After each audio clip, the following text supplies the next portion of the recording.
Senator Mitch McConnell of Kentucky. Let's put this up on the screen. So allegedly, he has now been discharged from that rehabilitation center in a hospital here in Washington, D.C. He called me directly from his phone today. Okay. Now, you have to understand, I've known him since I was 16, 17 years old. So we've had a relationship for a long time. Scott, why isn't he calling into a credible news organization? I mean, why is he talking to you and not talking to... You saying it's not credible to call me, Lulu? I'm saying it's totally credible, but as you said, you're his friend. But I mean, I think there's what I'm hearing from Governor Beshear, and I'm just wondering how you view that is, why isn't he calling in to even one that he would consider friendly, like Fox News? I mean, I guess that's the prevailing question that or put out a unanswered. video. It's been almost 2 months since Mitch McConnell was last seen in public, and more red flags continue to appear as we hear updates from everyone but the senator himself. But in a telling interview on Fox News recently, a Republican senator's excuse for why the party has been so secretive about Mitch McConnell's health was basically him saying the quiet part out loud. Senator Roger Marshall appeared on Fox News where he was asked about McConnell and whether he will return to work. Marshall's answer was swiftly scrutinized online as it helped shed light on why Republicans continue to be so secretive. They are afraid that his seat will get flipped.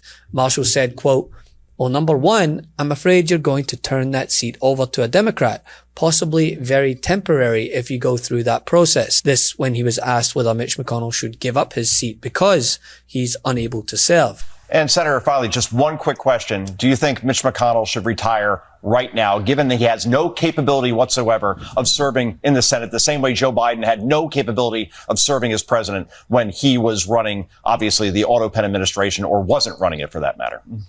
Well, number one, I'm afraid you're going to turn that seat over to a Democrat, possibly very, very temporary if you go through that process. But the good news is Mitch McConnell spoke to several senators this past week. He was dismissed from the hospital. He's now at home recovering. So let's hope and pray that he's better and he can come back when this break is over in September. Thank you. Real quick, Senator. By the way, I love how they loaded the question on Fox with comments on Biden's health. I mean, yeah, there's no doubt his health raised questions while he was in office, but I don't remember him not showing up to work for 2 months straight and Democrats just sending out vague secondhand quotes to justify it. David, can you tell us why Senator McConnell hasn't put out a video yet? What's going on with the situation? McConnell hasn't been seen in 2 months. That's not even remotely the same. And here you have a Republican all but telling you why they won't disclose more information. They don't want to lose any more seats ahead of the midterms that are already looking pretty grim for the Republican Party. If I don't run, will those people go out and vote? Because a lot of them are very angry at Republicans, to be honest with you. They're angry at I don't know. I mean, they're angry at Republicans, but they're not angry at me. That's an interesting thing. Why? They're not angry at me, but they are angry at Republicans. As soon as he said that, I thought of you. Yes. Okay. How true is it? Are they angry at Republicans, but not him? He's full of it. The president's full of it. I mean, that's just the bottom line. 43% of them in an average of polls are choosing the Republicans for the House. The Republicans for the House are outrunning President Trump. His approval rating is just 37% in an average of polls. They're outrunning him by 6 points. Among independents, the spread's even wider. I have it as a little nugget down there. The House Republicans are outrunning Donald Trump by 9 points, although they're both doing poorly. But the bottom line is this. When Donald Trump says that voters are angry at Republicans, not him, that, simply put, is not the case looking at the data. Voters who want congressional Republicans to do more to stand up to Trump or work with Trump. 56% say more to stand up to Trump. That's what they want congressional Republicans to do, compared to just 35% who say they want congressional Republicans to work more with them. As I said at the top here, what we're dealing with is Republicans are getting dragged down by Donald Trump, not the other way around. And indeed, among independents, what we're seeing is 65% they want them to say they want congressional Republicans to do to stand up to Trump. And the same question was asked on CNN this week as Scott Jennings went on television with another update about the Kentucky senator's health. Jennings said that he spoke to Mitch McConnell and that he sounded good. He said he was recovering, to which his fellow guest asked, quote, "Scott, why is Mitch McConnell calling you and not a credible news organization?"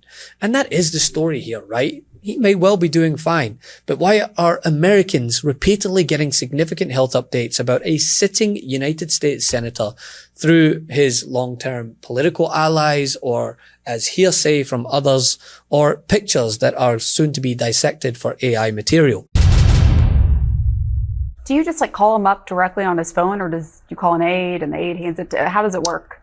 He called me directly from his phone today. Okay. Now you have to understand, I've known him since I was, 16, 17 years old. So we've had a relationship for a long time. I worked on a lot of his campaigns over the years, so it's not unusual for us to chat. Scott, why isn't he calling in to a credible news organization? I mean, why is he talking to you and not talking to... You saying it's not credible to call me, Lulu? I'm saying it's totally credible, but as you said, you're his friend. But I mean, I think there's what I'm hearing from Governor Beshear, and I'm just wondering how you view that is, why isn't he calling in to even one that he would consider friendly, like Fox News? I mean, I guess that's the prevailing question that or put out a video. Yeah, my view of him and frankly my belief about males of that generation is that they're intensely private, to be honest. He's always been a little private about his own personal health care. He's a polio survivor. And one of the issues that he's had over time is weakness in his legs. I think that's part of what's going on here and part of the conditioning that he's having to go through right now. But I think men of that generation, frankly, are just pretty private about it. And to be honest, your radio show. Have you asked him to call into your radio show? I hope that he will call into my radio show. I've had him on before, and I'm hoping to have him on as we get closer to when the Senate. Does he know about all of the brouhaha around this? Is he aware of the whole swirl? He told me today, he said, it was like, I know this is unusual circumstances. I'm sitting here. The doctors tell me I don't have any life-threatening issues. It must seem rather strange. So, yeah, I got the feeling he's somewhat aware of it and frankly somewhat frustrated by it. Instead of directly from the senator, whether it be in a setting or allowing a reporter to come in and ask questions, because at this point, that is objectively strange, right? McConnell was hospitalized, as we know, back in the middle of June after a fall at his Washington home that left him briefly unconscious. So nobody is calling into question whether there is a severe health issue at play here. His office later disclosed that he subsequently developed a mild case of pneumonia, and he spent weeks hospitalized and then in rehabilitation.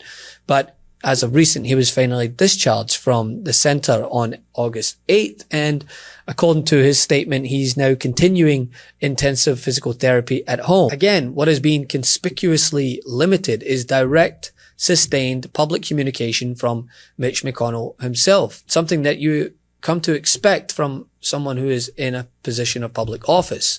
There's been no press conference, no video appearance, no live interview, no written interview where a journalist can at least ask, what happened? How are you? I mean, these are normal questions for an elected official who's been away from the Senate for nearly 2 months.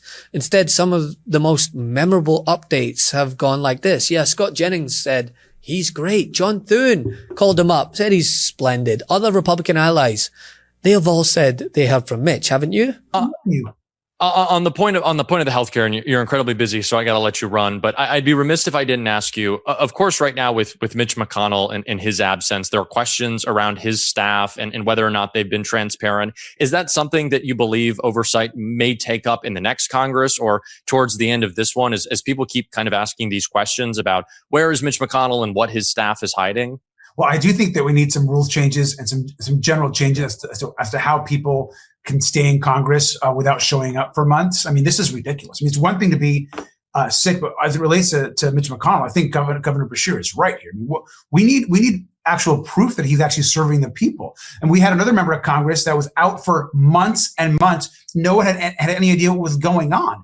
And I'm glad he was getting help, obviously, for depression and what he was suffering from. But the public deserve transparency. If you are a member of Congress or in the U.S. Senate, there's a higher bar than calling in sick to work or taking time off. You're accountable to the people. So there has to be changes. We have to investigate the better ways of doing it. Aren't Kentuckians entitled to know whether the person that they elected to occupy one of their 2 Senate seats is capable of performing the job? And they have increasingly been asking, right? Kentucky Governor Andy Beshear has repeatedly called for greater transparency. I believe that those 2 pictures his office released with Senator McConnell in them, do you think that those are an accurate portrayal of his condition right now? I don't know. And it's stoked even more speculation that's out there. Only putting out 2 statements, not doing any interviews, not calling in when supposedly you're talking to people. Those are the types of signs that people see and become increasingly concerned. We don't have any timetable for when he might get back. And so it's not like we are asking a lot. We're asking the bare minimum. And if he won't do it, it is up to John Thune and the majority in the Senate to make him do it. Now, I think that the Senate Majority Leader has a responsibility to ensure that all of the members have the capacity to serve. Now, some people online are saying, why don't I go and try to storm the hospital? I'm in Kentucky. John Thune's in Washington, D.C. This is somebody he talks to on a regular basis. In the very least, he can give us a report on what he's heard. Or, Caitlin, to be fair, Scott Jennings works for CNN. He can, on air, dial him up, put him on speakerphone, and we can put all this speculation to rest. Yeah, well, obviously Scott has declined to do so, but relayed what he says he heard from Senator McConnell. You mentioned what you... But the underlying transparency request is hardly unreasonable. Scott Jennings himself would be the one spearheading the calls if it was a prominent Democrat who was communicating through friends rather than appearing publicly for 2 months. At the end of the day, the American people deserve to know if elected officials, whatever party they belong to, remain capable of carrying out the job. Want to stay plugged in? Become a subscriber to our Substack at MeidasPlus.com. You'll get daily recaps from Ron Filipkowski, ad-free episodes of our podcast, and more exclusive content only available at MeidasPlus.com.